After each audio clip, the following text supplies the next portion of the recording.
In this video, we're going to look at reflection. So not just light off a mirror or a shiny surface, but also like water waves. Everything I say here applies to different types of waves like sound as well.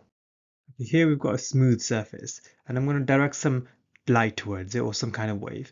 I'm going to represent the wave using a ray like this.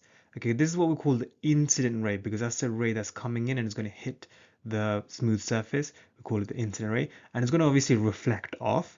To understand what's going on, we need to draw a dotted line like this, which is called the normal. And the normal is a line that's 90 degrees to the boundary. Okay. And the meaningful angles here are this angle here, where this is the angle between the normal and the incident ray, and we call that the angle of incidence. And the angle between the normal and the reflected ray is called the angle of reflection. And according to the law of reflection, the angle of incidence and the angle of reflection need to be the same. So for example, if I increase the angle of incidence like this, then the angle of reflection should be the same. So if one was 60 degrees, the other should also be 60. If one is 50, the other is 50, and so on. So when we have a smooth surface and we direct parallel rays at it like this, then it bounces off following the law of reflection. We call this the specular reflection, okay? And it makes sense because they all go off in the same direction. But when we have a rough surface like this and we direct parallel light rays like this, they get scattered into different directions.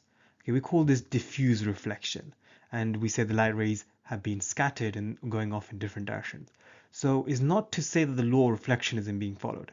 The law of reflection is being followed. If we zoom in, you can see the light rays when they hit the surface, the rough surface. If you draw normal at that point, it is following the law of reflection. The angle of incidence and angle of reflection are the same. But because the bump in the surface, the normal is different at every point. So that's why the light rays scatter off in different directions.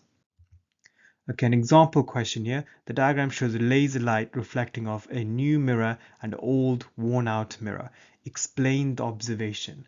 Okay, so from the new mirror, because it's smooth, the old mirror is probably rough because it's worn out. So we should say that first. So one of the surfaces is smooth, the new one, and the old one is rough.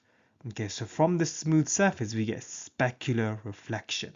While with the old surface, we're getting something called diffuse reflection. So everything in bold, you should mention your answer to get all the marks. Okay, but we need to explain. We've just described it so far. So what's going on? So with the old worn out one, we can say that the light rays from the laser beam or different parts of the laser beam are incident at different angles on the mirror and they're being scattered. So the key word there is being scattered. Please don't assume that the law of reflection isn't being followed. It's a law, it can't be broken, it is being followed.